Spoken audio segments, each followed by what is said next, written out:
Tomorrow morning, your phone buzzes. $1 million has appeared in your bank account. Not just yours. Every person in the economy received the same deposit. You scream, quit your job, and sprint outside to celebrate, because apparently financial freedom begins by making several irresponsible decisions before breakfast. Your first decision is simple. Buy a cheeseburger. Unfortunately, 300 newly created millionaires had the same idea, and the restaurant has only 40 burgers. The owner has not received magical cows, magical bread, or magical employees. He has only received a very long line of people waving money. So the price rises. First a little, then a lot. Someone offers twice as much to skip the line. Another person offers 10 times as much. By lunch, you can still afford the burger. But being a millionaire suddenly feels less impressive when the guy behind you is also a millionaire and is willing to eat the menu. This is the first rule of our disaster. Money is not the same thing as wealth. Money is a claim on useful things. Real wealth is the food, homes, medicine, electricity, machines, skills, and time that money can buy. Pressing a button can create more dollars.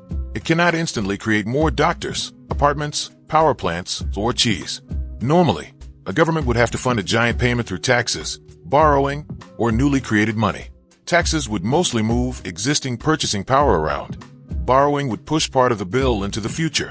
For this experiment, assume the million is brand new spendable money, created specifically to make the consequences as ridiculous as possible.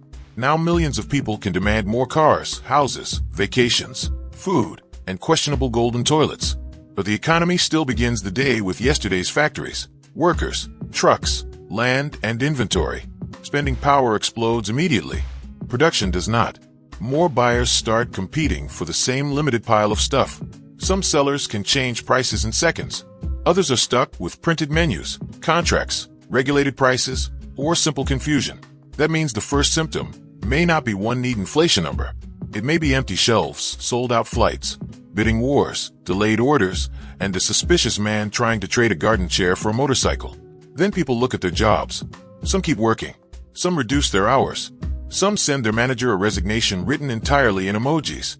But hospitals, farms, restaurants, power grids, warehouses, and delivery networks still need humans. To attract workers, employers offer higher wages. Those higher labor costs then become another reason to raise prices. The economy is not completely frozen. Businesses add shifts. Factories restart idle machines. Entrepreneurs chase the new demand. If workers and equipment were sitting unused, some of the extra spending can create more real output instead of only higher prices. For a while, the giant money drop may produce more burgers, as well as more expensive burgers. But capacity has limits.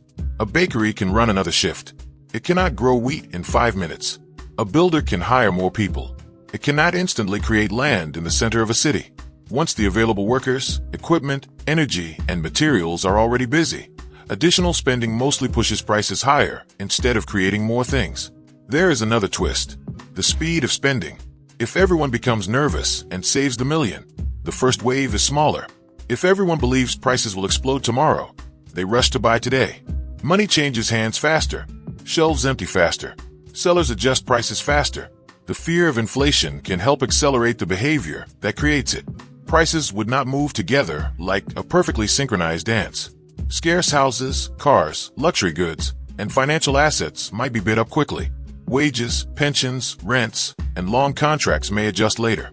The chaos comes from these different speeds. Some people receive higher income quickly, while others watch their old income buy less every day. And yes, some people could benefit. Imagine you owe the bank $200,000 at a fixed rate. If wages and prices become much larger while the number written on your debt stays the same, repaying that old debt becomes easier in real terms.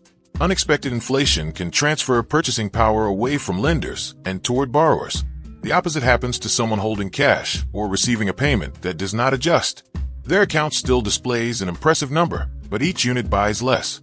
Savers, lenders, and anyone whose wages or benefits lag behind prices can lose purchasing power, even though nobody has physically removed a single dollar from the account. Giving everyone the same million would not freeze inequality in place or magically erase it. People begin with different debts, assets, businesses, contracts, skills, and access to scarce things. Some spend early. Some sell into the boom. Some own the houses everyone wants. Equal deposits can produce very unequal results once the economy begins reacting. Eventually, policymakers would try to stop the spiral. The government could tax part of the money back.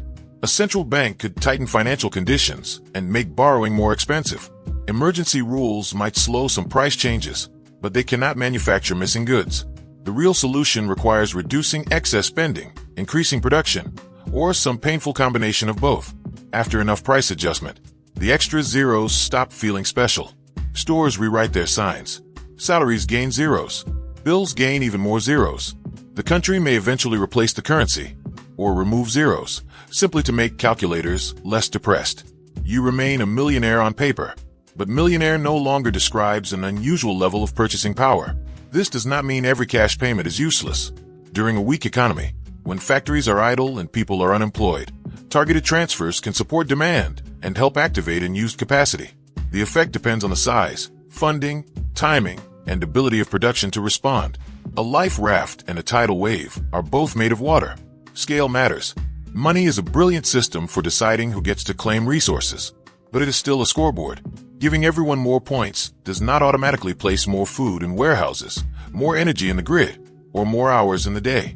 A society becomes richer by producing more useful things, not merely by using larger numbers to price the same things.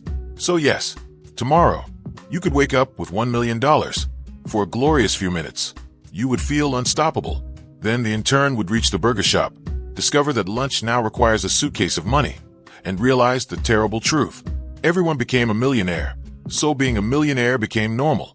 What would you try to buy first?